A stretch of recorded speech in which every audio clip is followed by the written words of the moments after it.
The news day continues here on One News Now. I'm Sean Yao. Petitioners are appealing to the Comelec 2nd Division to reverse its decision on Bongbong Marcos's candidacy. In their motion for partial reconsideration, the petitioners sought to exclude Marcos from the ballots amid pending cases against him. They added that members of the 2nd Division should mandatorily inhibit from the review of their appeal. They also noted the commissioners' use of, quote, improper language in their ruling. The 2nd Division decided in favor of Marcos Jr. in the petition, seeking to cancel his certificate of candidacy. The Health Department says the newly discovered Omicron subvariant is not yet a variant of concern. Health Secretary Francisco Duque says experts are still monitoring the characteristics of the BA.2 subvariant. Duque noted that based on initial data, this subvariant does not differ much from Omicron. The health chief insists that wider vaccine coverage and adherence to health protocols are still key to fending off emerging coronavirus variants. Binibigyan tayo ng pinakahuling datos patungkol sa mga katangian ng bagong variant na ito. Huwag tayo tutulad sa mga ibang bansa na nagdeklara ng wala ng Mass Monday, pwede na magbukas, niluwagan ng mga restrictions, baka sumipa ulit. The Agusan del Sur LGU is planning to impose stricter COVID-19 measures as hospital admissions rise. Jem Avancenia with the report. This 72-year-old COVID patient was gasping for air while being intubated outside the emergency room of Democrito O Plaza Memorial Hospital in Agusan del Sur. He was temporarily placed here while waiting for vacancy inside the critical care unit, which is currently filled with patients. His daughter, who is looking after her, also got infected with the virus. Inaalaw na ng Diyos ano pa magagawa namin? Masama daw pakiramdam niya. Inuubo siya, di na makahinga. Kapag lalakad siya, pag tumayo, di na siya makahinga. The 62-bed facility at the back of the hospital is also in full capacity. Manpower was not spared. 25% of the hospital's workers are currently in isolation after getting the virus, affecting the facility's operation. Our hospital healthcare workers are being affected with the COVID-19 facility in every hospitals.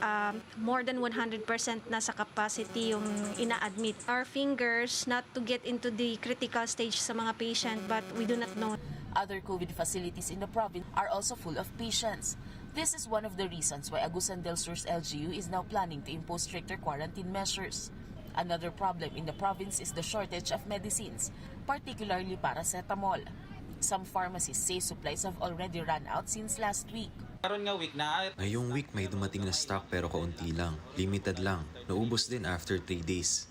The Provincial Health Office says the Omicron variant may already be here in Agusan del Sur, but official figures have yet to confirm this as the LGU is still waiting for the test results for the specimen they sent to the Philippine Genome Center.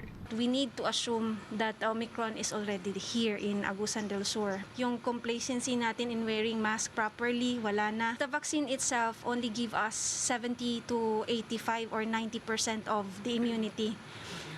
Para sa amo ang magod sa health, the remaining percentage should be up to the people how to protect themselves. For News 5, Jem Avancenia, we are One News.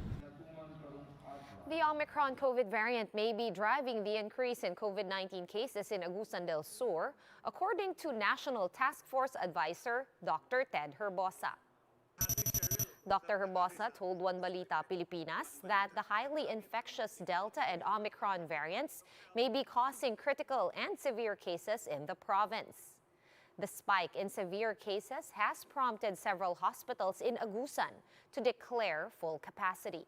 Herbosa also warns that hospitals in Metro Manila could still experience overcapacity should cases continue to rise in Regions 3 and 4A.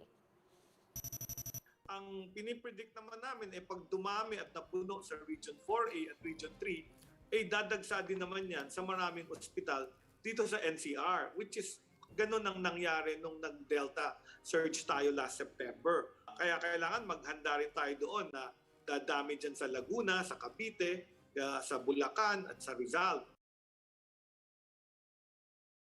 In other news, oil companies have announced another big-time price hike, marking the fourth straight week of fuel price increases. The Energy Department says this is because of rising fuel prices in the world's spot market, the pipeline explosion in Turkey, and supply problems in Libya and Kazakhstan.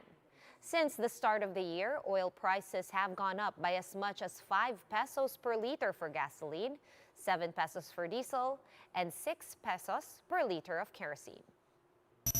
Ang pagtaas kasi talaga, kung ang dahilan ng pagtaas, presyo sa international market na wala naman po tayong magagawa dahil talaga pong imported lahat ng ating produkto, maging yung raw materials na crude o yung finished petroleum products na nanggagaling din naman sa crude. So, ang Department of Energy, ini-ensure lang po talaga na yung anumang adjustment na nangyayari dito sa local market dahilan sa presyo o presyuhan or movements sa international market. Let's now take a quick look at today's other top stories. Transport officials opened a mobile vaccination site over at the Parañaque Integrated Terminal Exchange today. Around 500 AstraZeneca shots for primary doses and booster shots are available at the PITEX. The mobile vaccine site will be open from 9 a.m. until 12 noon until Friday. The Supreme Court has allowed bar exam takers to keep their reviewers in their laptops, provided that the files are stored in local folders and not on the cloud. Examinees may open their laptops to access their files for any last-minute studying after security checks are conducted. And in the weather, Pag-asa is still monitoring a low-pressure area last spotted east of Hinatuan in Surigao del Sur. Although this LPA is not likely to intensify, it may bring light to heavy rains to several areas. These are Sorsogon, Masbate, Ticao Island, Visayas, Caraga, Northern Mindanao, and the Davao region. For more updates, visit News 5, the Philippine Star, and Business World online. Visit our website, onenews.ph, for more in-depth analysis. You can also catch One News on the Signal Play app. Register for a free account at www.signalplay.com and stream One News live anytime, anywhere. Masks on, wash hands, and stay safe, Philippines. I am Sean Yao. We are One News.